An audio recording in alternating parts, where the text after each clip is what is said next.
2. Vamos lá. Página 3, aliás, página 3.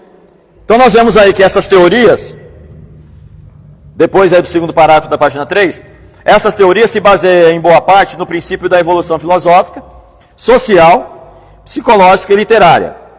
Eles fazem uma análise filosófica, social, psicológica, literária e outras mais, para poder determinar se o texto ele tem um olhar javista, se ele tem um texto, se tem um olhar eloísta, se ele tem um olhar deuteronomista ou se ele tem um olhar sacerdotal. Por exemplo, vai pegar textos que trabalham muito essa questão de sacrifício, oferta, alguém trabalha, por exemplo, Abraão trabalhando oferta, Caim e Abel trabalhando oferta, Noé sai da arca fazendo oferta. Então esses textos que trabalham muito a presença de alguém ofertando, sacrificando, ele tem um olhar mais sacerdotal. Então é mais ou menos isso, só para exemplificar. Um texto deuteronomista trabalha muito a questão da lei em si. Então essas quatro são 4 olhares, né? 4 olhares. Se você tem, por exemplo, 4 autores que olham para Jesus nos evangelhos, Mateus, Marcos e Lucas, o evangelho é o mesmo, você tem aqui no Pentateuco a possibilidade que eles colocam desses 4 olhares. Aí eles colocam o quê? Só que eles colocam o quê? Já não coloca só Moisés, eles colocam a possibilidade de 4 autores, ou seja, de mais de um autor que tenha escrito o Pentateuco. Por isso chamado de crítica literária. Eles não concordam que Moisés seja o único autor do Pentateuco. Isso é uma tese, é um posicionamento. Aí a gente vai trabalhar o ponto de vista diferente também do que eles colocam. A gente coloca a crítica, o posicionamento acadêmico desses 5 livros, do que eles dizem sobre o livro em si, e também o nosso olhar também, conservador no caso, que ainda persiste em afirmar que seja Moisés, né? Paleografia vê alguma coisa sobre essa questão, Gabriel? Assim, no que diz respeito à autoria mosaica do Pentateuco?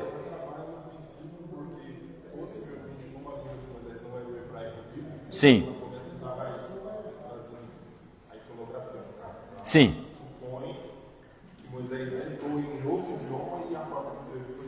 Certo.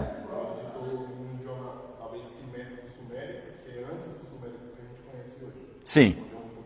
Por isso o estilo literário, no caso então é possível que a gente tenha uma tradução do Pentateuco para o hebraico.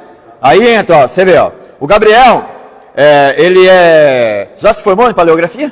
Formado em paleografia, né? Define para a gente aí, o Gabriel, a paleografia, só para o pessoal entender que os...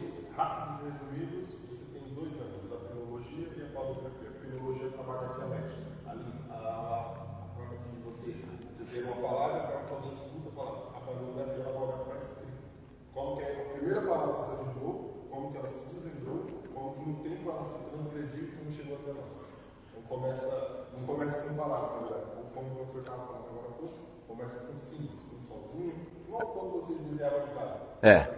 Solzinho, a marquinha, a casinha, aquilo é paleografia. Que seria a escrita antiga. Então a escrita, as letras, elas surgem de símbolos, de iconografia. Você vê, então é possível que Moisés, aí entra no caso, né? Eu citei para eles, Gabriel, a influência até mesmo da língua egípcia sobre Moisés. Porque Moisés, ele é mais egípcio do que hebreu, no que diz respeito à vida social, à vida política, à vida religiosa, à vida filosófica, né? O ambiente em que Moisés está é egípcio. Ele vai ficar 40 anos com seu sogro, né? Aí acho que é nesse momento que talvez entre a influência da língua que você colocou, no caso, que ele não vai escrever em egípcio, né? Vai escrever, no caso, possivelmente no aramaico antigo, né? Aramaico antigo, e depois sim possa chegar em hebraico até nós, né? Aí você tem, ó, olha só que interessante. A crítica literária, eles fazem a crítica em cima do hebraico, né? Eles fazem a crítica em cima do Pentateuco escrito em hebraico.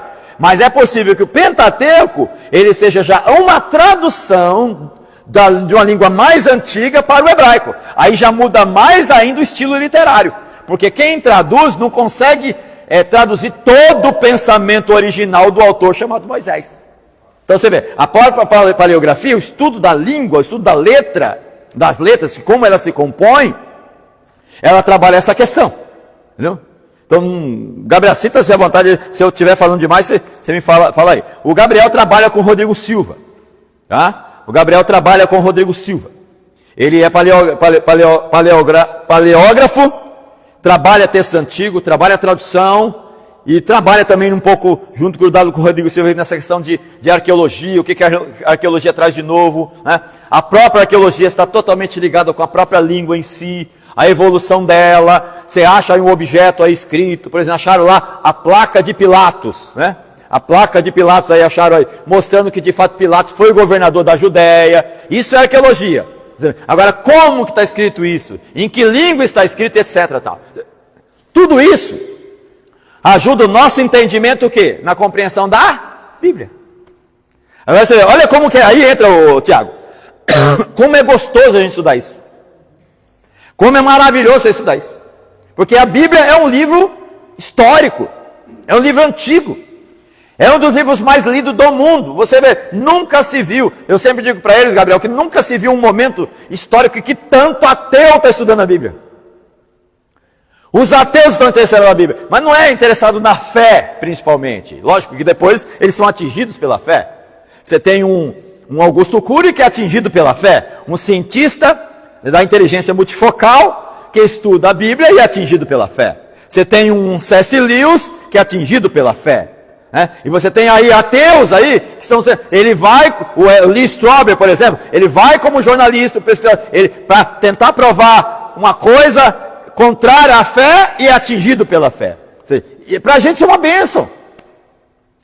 Eu nunca vi um momento que tanto ateu lê a Bíblia que o crente não lê. É um contrassenso. O carnal está mais espiritual do que muita gente aí.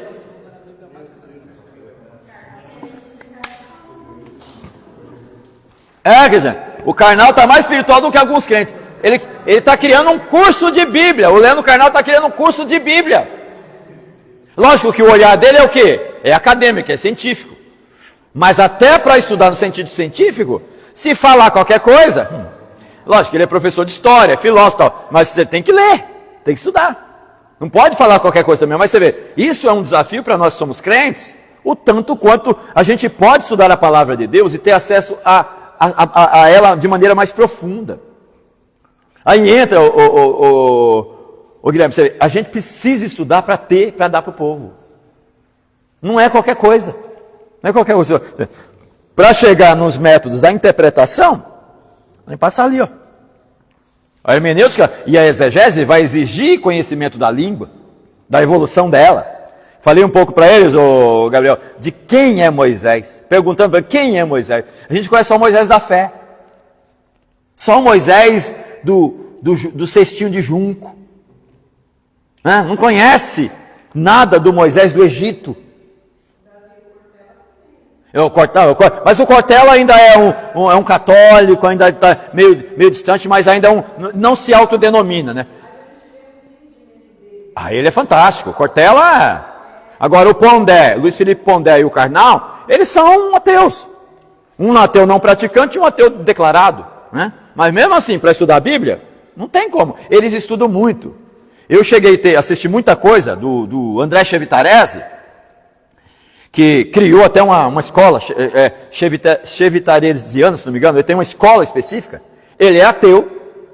E hoje no Brasil é a maior, não sei se ainda é, mas é a maior autoridade no Jesus histórico do Brasil.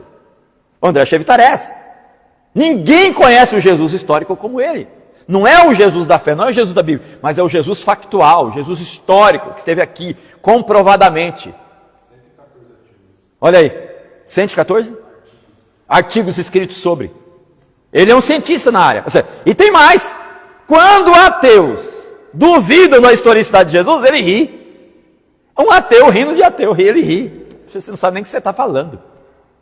Você não sabe, porque hoje, na academia, quem de fato estuda, quem de fato conhece, Ninguém questiona a historicidade de Jesus. Ninguém questiona a historicidade de Paulo.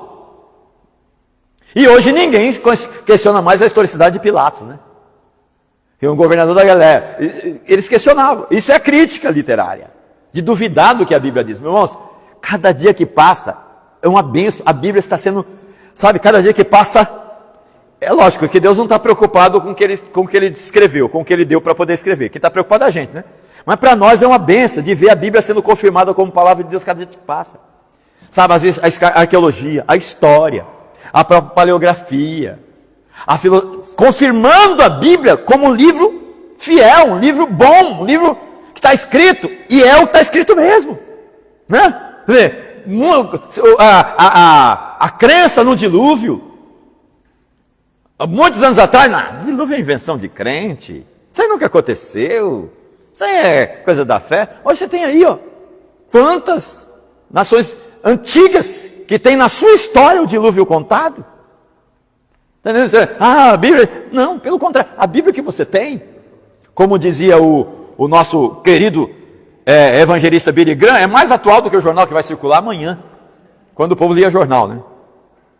Mas vamos lá. Você tem aí, saem totalmente do confessional eclesiástico para o científico, sistemático. É a Bíblia um livro de religião sendo julgado como livro científico.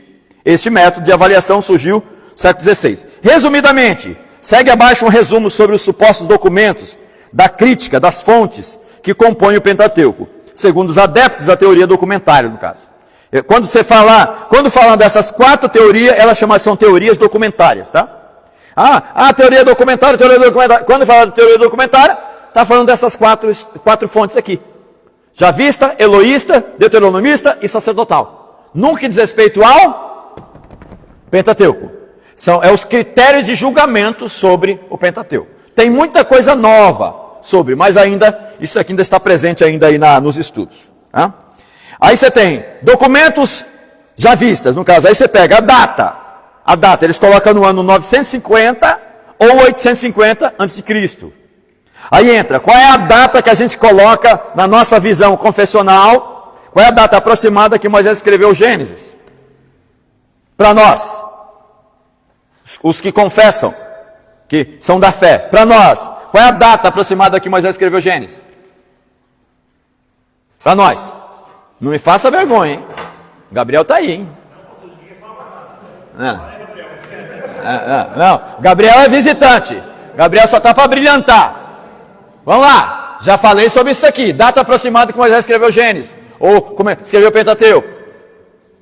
1450, 1500, aproximadamente antes de Cristo. Essa é a data que a gente trabalha. Certo? Se você tem uma fonte documental chamada Javista, dizendo que é 950, 850, já muda tudo. Muda tudo. Porque o momento histórico é outro. O momento histórico é outro. As condições religiosas, históricas, filosóficas, sociais, políticas, geográficas já são outras. E tudo isso influencia na interpretação do texto sagrado. Entendeu? Então, essa é a teoria javista. Local da escrita, Judá. Olha, Judá. Onde a gente diz que normalmente Moisés escreveu o Pentateuco?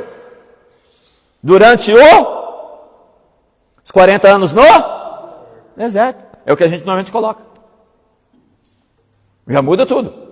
A fé, essa visão de fé é mais essa que a gente está colocando. Agora, só porque a visão de fé não tem amparo científico, não tem amparo de pesquisa, lógico que tem. A gente vai trabalhar daqui a pouco. Mas é bom que vocês tenham noção. Isso daqui seria o quê? A crítica literária. Duvidando do que disseram até agora. Mas veja bem, isso só começa a surgir, em termos de escrita, a partir do século XVI. Só a partir do século XVI. Então, até o século XVI, século XV, XVI, ninguém discute, assim no sentido acadêmico, a teoria de quem tem escrito o Pentateuco. Para todo mundo, quem escreveu? Moisés. Então, é muito novo. É muito novo. Você vê, tem 400 anos de história, lá para cá. Né? Aí hoje, com o advento da própria IA, né, Gabriel? Da IA, satélites, aí de acordo com a própria narrativa do Rodrigo Silva, um satélite consegue alcançar 38 metros abaixo da Terra, já ajudando a descobrir objetos, coisas debaixo da Terra para poder facilitar escavações. A arqueologia, como diz o Dr. Luiz Saião, nasceu ontem. Da maneira como é feito, nasceu ontem. Então a Bíblia caminhou até o século XVI sem nada disso. Sem nada disso. Ou seja, trouxe uma igreja até o século XVI sem nada disso. Sustentou a igreja de Cristo até o século XVI sem nada disso. Ou seja, a fé, ela está de pé, independentemente do que a academia disser, do que a ciência disser. Mas já que hoje já existe, a fé também pode conviver com a ciência, também pode conviver com a academia. Tanto é verdade. Quantos anos você está, Gabriel? 28. Tanto é verdade, Gabriel com 28 anos já formado em paleografia. E isso, paleografia, é para poder descobrir os textos sagrados. Né? A sua pesquisa é Bíblia, né? Pega outras também, mas o principal é Bíblia. É Bíblia. E é interessante que na própria paleografia, o fato de você pesquisar outros é melhor ainda para comprovar o tanto quanto a Bíblia está muito mais comprovada como um livro verdadeiro do que outros livros. É, não é, Gabriel? Pessoal, Aristóteles, Sócrates, Platão, Epimênides, isso, aí vai, esquece que a Bíblia é o livro mais comprovado aí. O doutor Augusto Nicodemo cita uma média entre hebraico, aramaico, latim, grego, 25 mil documentos do Novo Testamento. Está ainda nesse número, Gabriel? Já subiu? Quanto? 39 mil de documentos que comprovam a veracidade das Escrituras. Irmãos, como diz o Valdomiro, é para glorificar de pé. É para glorificar de pé. Irmãos, você tem um documento na mão, você tem uma Bíblia que pode ser chamado de documento também na Bíblia, comprovadíssimo. Aí você pega outros escritos aí. Qual é o mais antigo, Gabriel? Se pegar depois da Bíblia, assim, O maior número de documentação talvez Platão. Platão, quantas cópias? 124. Olha isso! É de rir. É até de rir. 120 cópias. Aí eles querem dizer que a Bíblia não é verdadeira. Aí você pega, isso é pesquisa, gente. Isso é academia. Tem uma observação interessante, professor. Se a gente juntar os 39 mil documentos, quase 40, tá bacana. Sim. Em euros, vai dar 400 mil euros de gramática. Você fala, nossa, é muita coisa. Isso dá 1% de todos os manuscritos. 1%. Aí é do tipo assim, a gente não sabe, eu brincar muito, eu falo sobre isso. É você escrever Felipe com F ou com PH. Por aí. Aí você vê. Isaías 6, Kadosh 2 vezes ou 3 vezes? E aí vai. Você está entendendo? Porque ele vai, Kadosh, Kadosh, Kadosh. E cita 3 vezes? Uma vez. Vai lá.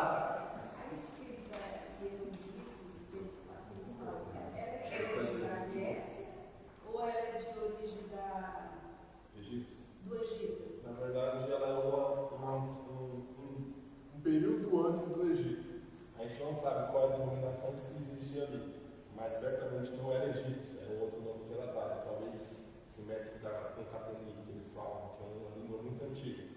E possivelmente veio desse pessoal aí as primeiras rasuras. Quando a gente encontra aquelas, devem ter visto em cavernas, com Catani, que é chamado isso. Então, a Grécia cresce como potência. Muito tempo depois. Muito depois. Não é? Mas assim, o irmão mais novo. Assim, em termos de evidência, assim, conhecimento histórico da Grécia, é Alexandre Grande. 320 ali, quando ele conquista em si. Antes, se pega Filipe da Macedônia, tudo, você vai falar Filipe da Macedônia, a pessoa nem sabe. Conhece Grécia, Alexandre Grande. Né? Helenismo. É isso. É muito novo, né? Mas essa questão do Egito aí, a gente pode até marcar uma hora, se o Gabriel tiver disponibilidade, para a gente pegar, Gabriel, não sei se dá para a gente fazer isso, fazer um link, Moisés, autor do Pentateuco, Moisés do Egito, e pegar o momento histórico desse Egito, e pegar, eu não sei como se chama, o pré-Egito. Esses povos, da onde vêm os egípcios em si. Está entendendo? Você vê, que a gente se esquece que Egito é África. Né? A gente esquece que Egito é África. Eles defendem muito, hoje em dia, o próprio cristianismo ortodoxo, que é muito mais anterior do que o cristianismo ocidental, que ele é oriental, eles estão, cada dia que passa, cobrando essa história, né? Cobrando essa visibilidade da história oriental, África, por exemplo. A gente esquece que Agostinho de Hipona é africano. Tá vendo? Aí, o Rafael está lendo muito sobre ele, né? Um pouco sobre Agostinho, no caso, porque está lendo Patrística, no caso, né? Então, a gente esquece disso. E isso é interessante porque, para a gente entender um pouco mais, quem é Moisés? Porque Moisés é um personagem, para a gente, que a gente só se lembra das historinhas que a tia contava na escola dominical. A gente não tem um livro histórico que a gente trabalhe Moisés de maneira mais profunda. O cientista Moisés, o estadista Moisés. A gente só vê ele como um profeta. O escritor Moisés. Isso seria legal, né? Trabalhar um pouco essa questão da história do Egito. O Rodrigo Silva gosta muito disso, né? Trabalha lá, no caso, o nome original de Moisés, talvez Rapi Moses, que seria o nome do Rapi, o deus Nilo, né? Que a mulher, a mãe adotiva de Moisés, está indo para um banho cultual, possivelmente pedindo uma saída, porque a amante tem um filho homem e ela não quer que sobe o trono de jeito nenhum, né? Ele fala muito sobre essa questão, e é muito interessante para a gente entender um pouco disso. A própria religião egípcia. É? Hoje tem outra conotação, porque o Google, quando ele acendeu alguma coisa, isso vai para a nossa fonte de língua portuguesa. E, no sinal de iconografia epicturístico, a gente fala e é muito. De, segundo povo, todo terceiro povo. Possivelmente a palavra Egito, ela vem de origem de 3 povos antigos, que é o povo que eu citei coloquialmente. 3 bandas de povos que se juntaram e formou o tal Egito. Mas até então ela não tem isso que a gente tem. Olha aí, você está vendo? Aí agora você, nós estamos estudando Moisés. A questão aqui, ó, nem sabia que você tá lá no Alex de vez em quando lá, né? Mas você vê, ó, irmãos, quando a gente, ó, aí entra, irmãos, por que eu estou provocando vocês um pouco aqui? A gente, os críticos literários, que são aqueles que não são os da fé, não são os crentes, são aqueles que estudam Bíblia, mas sempre na tentativa de provar o contrário do que a Bíblia diz, né? Você tem eu esqueci o nome dele agora, acho que é o Oswaldo, não sei de quê. O canal dele é da Tenda dos Necromantes, não sei se você já assistiu ele. É um crítico literário, um barbudinho. Uma das coisas que ele fala, e isso tem razão para quem quer ler a Bíblia, você vai ler um livro, primeiro conheça o autor. Tudo tem a ver com o autor. Eu não posso querer entender primeiro o escrito sem antes olhar para o autor. Aqui nesse caso entra, o Pentateuco é Moisés. Para nós é Moisés. Então, qual é o nosso trabalho? Conhecer o autor. Saber tudo o que a gente puder sobre esse homem. Você vê, no Novo Testamento, no que diz respeito ao livro, os 5 livros, ele disse, eles têm Moisés e os profetas. Olha só, ter Moisés é ter os escritos de Moisés. Moisés, ele personifica os 5 livros. Olha isso. Então, se eu entendo o autor Moisés, fica tudo mais fácil de entender os escritos de Moisés. Eu estava falando para eles, Rodrigo, Gabriel, a questão do risca o meu nome do teu livro, né? A expressão de Moisés, né? Risca o meu nome do teu livro. Que o Rodrigo, você trabalha possivelmente, talvez seja egípcia essa fala, né? Seja egípcia por conta dos nomes que eles apagavam, né? E apagar o nome seria apagar a história, apagar a lembrança, e apagar o nome para o que o Deus dos mortos, que vem buscar os que morreram depois, não ache a tumba deste morto, né? Aí ele vai ficar vagando na eternidade. Essa é a cultura egípcia no que diz respeito à vida depois da morte, né? É o Deus, qual que é o Deus? Esqueci o nome que vem buscar? Anubis. O Anubis que vem buscar, né? O Deus que tem o rosto de cachorro, né? Vem buscar. Se você risca o nome, ele não acha a sua tumba. Então você fica aqui, vagando. Você não vai para a eternidade. Então esse é o pensamento de um Moisés egípcio, que a gente não conhece. Aí você vê, está dentro do Pentateuco. Mas se eu não entendo que Moisés tem um pouco de mentalidade egípcia, e que essa mentalidade vai mudar com a sua convivência com seu sogro Jetro, que a cultura é outra, né? É outro momento histórico de Moisés que a gente tem pouquíssima informação sobre, né? Essas duas formações é o momento do Egito, o momento com o seu sogro, que vai determinar o tanto quanto ele vai estar preparado para levar o povo 40 anos no deserto. Olha que coisa linda, né? Vai lá. Vai lá.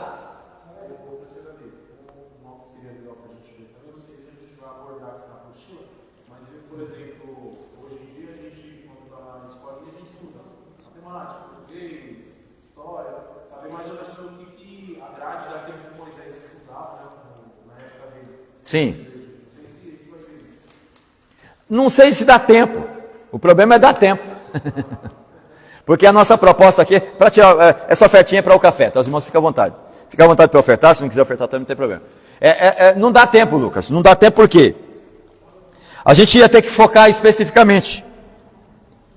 Aí entra o que, Lucas? Isso daí seria para pós-graduação, curso de especialização, momento específico, entendeu? Porque se não tiver tempo para isso, não dá. Ou algo à parte, entendeu? Eu tenho um desejo de fazer essas pesquisas depois que eu tiver um pouco mais tranquilo.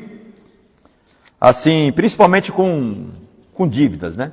Com dívida, um momento histórico um pouco melhor, assim, talvez já financeiramente um pouco mais resolvido, que eu não precise correr tanto.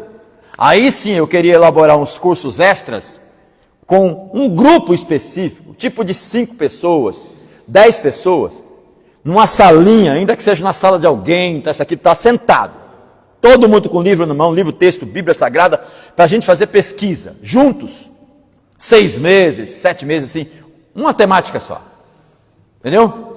Para poder dar uma mergulhada profunda nisso. Por exemplo, eu falei para vocês, não sei se eu falei na matéria passada, estou fazendo uma pesquisa, ô Gabriel, de antropologia bíblica nos 3 primeiros capítulos de Gênesis. Uma pesquisa antropológica só dos 3 primeiros capítulos de Gênesis. E trabalhando todas as palavras hebraicas, ali as palavras-chave, que diz respeito ao homem. Por exemplo, o comer, o pó, palavra Eva, Adão, o Ishi, o Ishá, ali no caso, os verbos de criação, do que diz respeito ao homem, no caso, o universo, no caso, o Bará, o Yatsá, o Assá, o Baná em relação à mulher, o termo costela, que é tirado lá, esses termos, todos esses termos, trabalhar todos eles assim de maneira individual e tentar montar uma apostila, Lucas, de pesquisa, para trabalhar quem é o homem na criação. Quem é o homem assim? Ali no começo de tudo. A partir desses termos hebraicos. Você vê, nós trabalhamos aí no caso o termo costela em mulher, nós vimos que pode ser traduzido como viga. E o baná pode ser traduzido como construir. Já muda totalmente o nosso olhar em relação à mulher. Trabalhei isso com você. E ela é o quê? Ela é aquela que é colocada diante do homem para o complementar, para suprir essa falta que o homem tem de uma companheira. Sabe? Tudo então da criação, o homem em si, ele é chamado para construir, para edificar.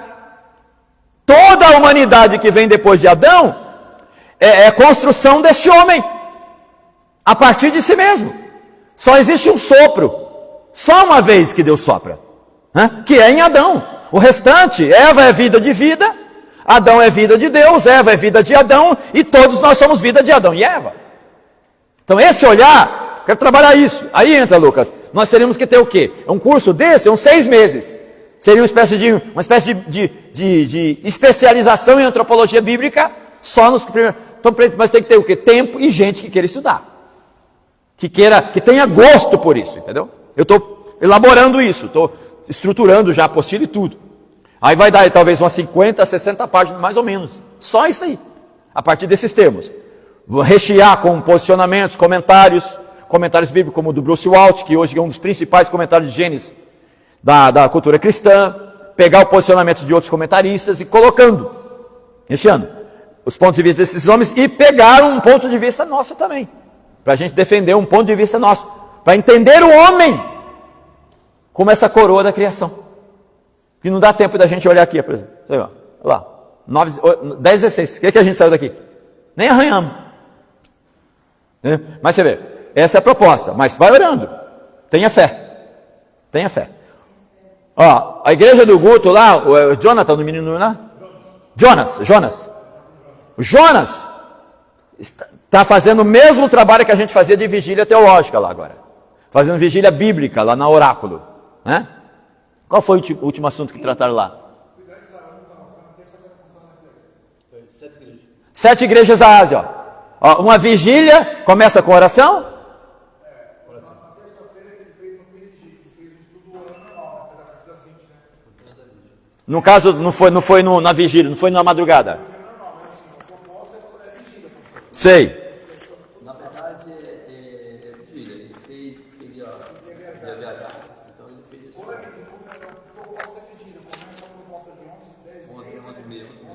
E vai até que hora? Olha, você vê, ó. Isso é o quê? Você vê, é igual que a gente chegou, a última que a gente fez, foi até 6 horas da manhã. Oração, e depois discutir um tema, um livro, você vê, 7 igrejas da Ásia, ó. Interessantíssimo. Hoje em dia você tem um monte de pesquisas arqueológicas aí em relação às 7 igrejas, essa visão aí escatológica das 7 igrejas, você vê. Muito gostoso, ó. Faz isso lá, Lucas. Pega o povo que gosta de estudar lá e faz, meu. Tá no Vila Suíça ainda? Então vai lá, faz no Vila Suíça aí, ó. Ó, o Gabriel é do Ministério de vocês. É de Perusa aí, ó. Só que vocês não exploram. Não suga.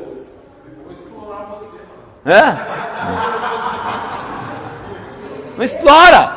Meu, tem que aproveitar. Entendeu? Então a gente precisa aproveitar. Vamos ver se dá certo aí essa questão aí. Como a gente está trabalhando isso aqui, ó. Vamos ver se a gente consegue, Gabriel. Ver a sua disponibilidade aí. E vamos ver se a gente consegue montar. Escuta aí, ó. Vamos ver se a gente consegue montar uma aula magna, fazer uma aula magna aqui. Tipo, pegar Moisés. Trabalhar essa questão a língua que Moisés falava, a cultura de Moisés, a sociologia de Moisés, a antropologia mosaica, o homem Moisés, o Moisés político, seria rei, seria o próximo faraó da 18ª dinastia. E a gente preparar uma aula magna sobre isso, o Gabriel. Vê aí a possibilidade, a gente pode fazer esse link aí, pode fazer essa. Não tem, mas aí que está, Cristiano, muda tudo. Por que Moisés é tão respeitado pelos judeus? E Moisés para nós é o quê? O que é Moisés para nós?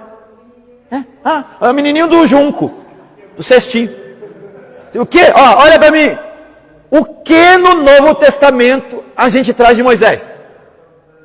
Toda a interpretação soteriológica do Novo Testamento, se não passar por Gênesis, é pobre. Pobre. Se não passar por Levítico, sistema salvífico de Levítico, o sacrifício, não vai entender Cristo. Hebreus é o Levítico do Novo Testamento. Aí, esses links têm que ser feitos. Se nós não fizermos esses links, Cristiano, a interpretação fica pobre. Agora imagine pregações, estudos bíblicos, escolas dominicais, feitas com esse olhar.